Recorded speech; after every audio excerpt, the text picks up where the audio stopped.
Hey friend, and welcome to episode 10 of my 31-day challenge where I'm answering your questions about creating a career or a business that you love. And in today's episode, I'm tackling a question that I feel like I'm constantly in the throes in myself, so it'll be quite therapeutic to ramble it out. But the question is, how do you stay motivated when you work for yourself? Whether you be a freelancer or a business, how do you stay motivated? So I'm going to be diving into that today. As always, if you've got a question, please reach out to me on social media. The handle is AlexMakesVR. If you've got a longer question, send it to me at alexmakesvr@gmail.com. I am also sending out daily newsletters to remind people when the episodes go live and also give you a bit of a breakdown about what I talk about in the episode and the key takeaways. So if you want to subscribe to that, it's alexmakesvr.com. Motivation. The friend that we all want in our lives, but they're pretty unreliable and very rarely show up when you want them. That's how I feel about motivation. I have had a really interesting year so far with grappling with the idea of motivation. And I'm going to steal one of the best pieces of advice that I have ever read, and I have been working myself on internalizing this year, which is from a fitness coach that I follow called Jordan Syatt. For any Gary Vee listeners who are listening to this, anyone who follows Gary Vee, you'll know Jordan as Gary Vee's personal trainer. And he posted this infographic on Instagram. And I don't think it's a new graphic, but I had only seen it for the first time. And it said, this is what people think motivation is. So they think that it goes, motivation leads to action, leads to results. But that's just not true. For 99.9% of people, for 99.9% of things in life, it's actually the opposite way round. It's action that leads to results, which leads to motivation. And one of the biggest misconceptions about motivation is that you should always feel in the mood to do something, that you should always feel like, you want to make progress, or you want to be productive, or you want to send out 20 emails, or you want to write, 50 Instagram posts. Like, there's this idea that you kind of have to be in that state of mind to get anything done, when actually 85% of the time, it's actually just about showing up. And that in itself is motivation. And, I've been working for myself since I was 21, like since I graduated university. I've been freelance and then obviously started the business in 2017. So I've worked for myself for a long time, and I've had periods where I've done like longer contracts, so I felt like a little bit more like I had like a boss, so I was held accountable that way. But generally speaking, I've always had to kind of like motivate myself. And to be honest with you, for the longest time, I don't really ever think I really thought about staying motivated, because I think my goals were constantly changing. And that would be a piece of advice if I was going to give you any, which I will get to some actual practical advice. But the number one thing I would say is forget about being motivated. Being motivated is the result of doing things. It's the result of showing up every single day. And I'm not going to lie, part of the reason I'm doing this podcast challenge is in itself because I have not been motivated since lockdown to be anywhere near social media. I'm sure anyone that, follows me a bit more regularly or has followed me in the past and hasn't just found me through these podcasts will know that like I kind of have fits and spurts, is that the saying? No, fits and starts with social media. And generally speaking, that's because I do tend to wait until I'm in the mood or I'm motivated to like post some stuff, and then I'll disappear because that motivation will very quickly vanish. And what I've realized in every other aspect of my life, including my business, including things like fitness and health and relationships, friendships, like whatever it is. So building kind of like new habits or hobbies, like so much of it is actually doing it when you don't want to do it and just showing up and being consistent. So I would say that's a number one thing that you have to almost self-discipline yourself when you work for yourself. Now, here's a few kind of like practical things that I think really help, because ultimately it's really hard to like be consistent or even know why you should bother kind of showing up sometimes when you don't know what you're aiming for. And this kind of goes back to what I talked about in episode 1, which is you really need to define your goals. And that will change throughout your career, especially if you're just starting out as a freelancer. That will change, but having goals that you're working towards will really help you stay motivated and consistent. And I think like those two interchangeably are like the power combo, because if you're consistent, you will be motivated. And some days you'll show up and you really won't be bothered, and you'll start doing it, and then you'll get that buzz, and then you'll get excited. And some days you'll show up and you won't want to do it at all, and you'll do it anyway, and you'll be proud of yourself for doing it, whatever that task may be. And other days you will be motivated to do it. You'll be excited, you'll be buzzing, because, you know, so many different factors that play into that. But having goals is so crucial. So know what you're building towards. My first goal, and this is most people's first goal, is just to make money. And that amount of money it could start as like, I just want to make enough money so that I can quit my full-time job to do this full-time. So that might be your first goal. Your first goal is to get enough clients or enough work to be able to sustain yourself without having to work elsewhere. That's a really good goal, and that's really tangible, because you can then say, okay, well, how much money what does that look like? How much money does that look like? Okay, and if I'm charging this much money, how many clients does that mean? Okay, so if I need 10 clients a month to make this sustainable, which would be a lot of clients, to be fair, like if you're charging a decent day rate, you probably won't need that many, but you know, I need 10 clients a month. Okay, so I need to email or connect with at least 30 to give me a chance of converting about kind of, what even is that? 33%? Yeah, it's about like a third, right? So not the best at maths, but yeah, like, so, you know, so you've got these real tangible things like, okay, I want to go and do, you know, 2 pieces of work. So for example, once your goal becomes something other than money, maybe it becomes about, oh, okay, well, I really want to make this original VR documentary, okay? And I want it to premiere at a festival next summer.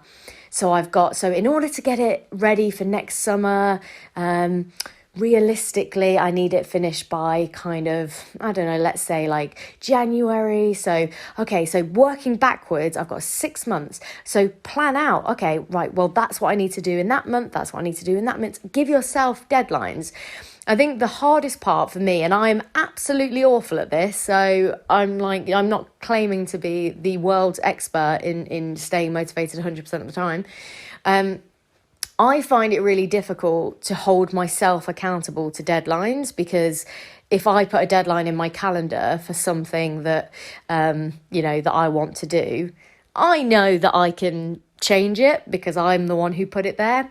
Whereas actually client accountability is the thing that like really lights a fire under my ass. And I'm sure, I don't really need to go into explaining why that is. But of course, when you're being held accountable by someone else, it's a lot easier to stay consistent. So maybe have either connect with other people in like Facebook groups or online, or local kind of like people that are in a similar position to you, and hold each other accountable. That's like a really good way of doing things. Or put it out, like this podcast challenge. I feel like I'm held accountable to you guys. Like I'm held accountable to you because I've said I'm going to post every single day for 31 days, and I don't want to be someone that breaks my word. I want to show up every single day now because I'm accountable, because I've set that challenge, I've set that goal, and now I'm going to be accountable to it. So whether it be client deadlines or external accountability, just give yourself those kind of like those deadlines where you can kind of work towards them.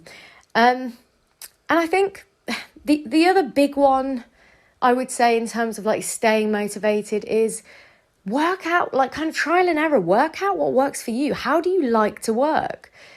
You know, like I've done so much soul searching, like that's the kind of the silver lining of this lockdown has been I've had so much more time to just like really evaluate how I work, who I work with, what kind of stuff I work on.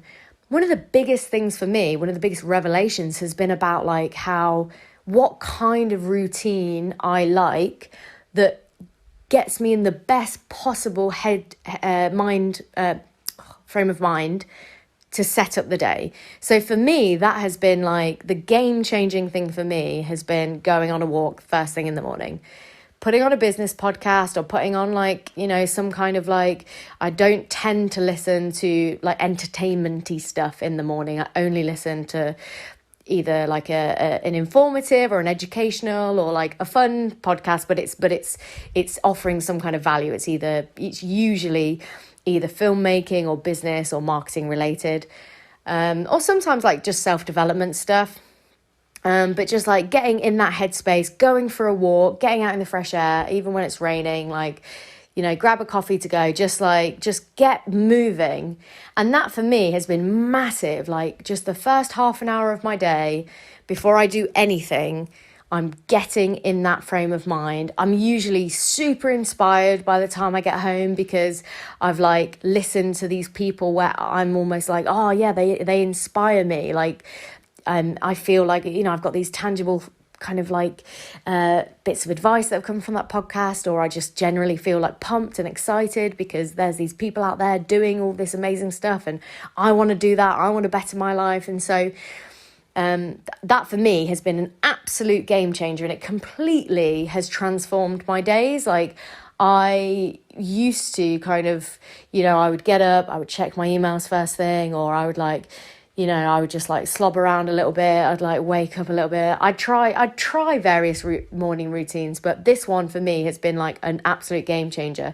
So work out what's best for you. I know it's not always possible, especially for the parents listening. I appreciate that it's a totally different kind of ball game when you've got other people kind of accountable to you. But yeah, like find what works for you, find how you like working as well. Like I find as well, another big thing that I've realized is I really like when I'm doing work, I don't actually like sitting at a desk. I don't know why. I mean, I don't think it's surprising for many creative people that sitting at a desk is not the most stimulating, but I love like pacing around. I got like these static white papers because my landlord is anal and won't let me put anything on the wall. So I've got static whiteboard paper that like sticks to the wall, and I'll like write down ideas, and I'll use that as my like, you know, I'll use it to like write down tasks, or I'll use it to kind of write down ideas and inspirations and goals and things like that. And like even recording these podcasts, I like to just like pace around the house, like so find what works for you. But generally speaking, you know, like shake it up a little bit. Don't just kind of maybe think, oh well, I should do XYZ. So that's another big thing, is like build a routine and find like what works for you, because the hardest thing when you do work for yourself or you run a business is you know, you're not necessarily always surrounded by other people to bounce off of. And I would say that is one of the biggest things that I've found, especially in the last kind of couple of years, is that I love working with other people and I love being held accountable to other people, but I also love like bouncing ideas off other people. And for a while I trialed kind of like having employees and like felt what that was like, but then quickly realised that I wasn't in a place in my life where I wanted to have that much of a commitment, because there are a lot of laws in the UK around like having an employee and everything that comes along with that. So realising though that actually it was quite important for me to be connected to the people around me in the creative community, to have conversations, to be able to kind of like, you know, make sure that I was kind of checking in with people. So that's also really important, and think about that too. Again, if you've got a super hectic kind of personal life, like maybe that doesn't seem like it would be as important, because you're like, well, I've got to work to make the money, and then like in my private life, you know, I've got like wife and kids, or like husband and kids, and whatever it is, like it might feel like, oh, you know, I don't have time to do that stuff, but that stuff is so important. It's integral. And in a weird way, it kind of like, it will come full circle, you know, taking that half an hour to jump on the kind of the Facebook groups to have a little chat, like, or reply to some of the threads, or like, you know, listen to a podcast that is kind of all about like staying sane, or, you know, getting your business to the next level. That's going to be the thing that energizes you and pushes you forward. So don't be scared to kind of lean into those things. So yeah, I mean, that's it really. I feel like the overriding answer to how do you stay motivated is, the truth is you won't always be motivated, and that's okay. And to some extent, like I said at the beginning, a lot of it is just about building the consistency anyway. Building that kind of routine, building the habit of you show up even if you don't want to. But then also just really pay attention. And if you're really, really not happy with how you have your setup, maybe it's because you need to change your goal. Like maybe you're just not energized by the thing that you're kind of doing anymore. Maybe it's the way that you're working. Maybe you want to work with more people or less people, or different kind of clients, or that kind of thing. So don't be scared to like change things up as well. I think so many people, and I've had this conversation with several of my friends, like, because a lot of friends around me are in the creative industries, and they usually are all freelance. And they're always scared to kind of like change something, but they're not happy, you know, whether it's like, oh, I can't increase my day rate, or I'm not happy with the kind of like packages I'm offering, or I'm not happy with the kind of, you know, work that I'm doing. And it's, people kind of get so stuck in a rut, and they're scared to like think that, you know, oh, but if I try and change direction, I'm going to lose everything that I've built up. And it's like, that's just not true. That's not true. You won't have to, you know, you're not going to have to restart just because you're not motivated to do that thing anymore. You're just kind of pivoting in a slightly different direction. You know, pivoting is one of the big things in Silicon Valley, right? You got to pivot, and you got to pivot fast as soon as you kind of like realize what you do and don't want. So anyway, those are my thoughts on staying motivated. But the truth of the matter is also, sometimes you're just burned out and you need a break. And that's okay too. And so just really check in with yourself, and kind of really question what it is that is causing the lack of motivation. Is it because you're not showing up and just being consistent, and you're being a bit of a lazy asshole? Is it that you need to change your goal, change your focus, you know, go after something bigger, more challenging? Or is it that you're just burned out and you need a bit of a break to kind of reassess? So those are my big pieces of advice on this topic. I'm excited to hear your thoughts on this one, because this one's a bit more holistic than some of the practical, tangible business advice that I've been giving. So be curious to hear your thoughts. And if you've got a question for a future episode, again, you can ask me that question on social media, AlexMakesVR. You can send me an email, alexmakesvr@gmail.com, and you can sign up to the newsletter to be reminded when these episodes go out daily, alexmakesvr.com. I guess I'll speak to you tomorrow.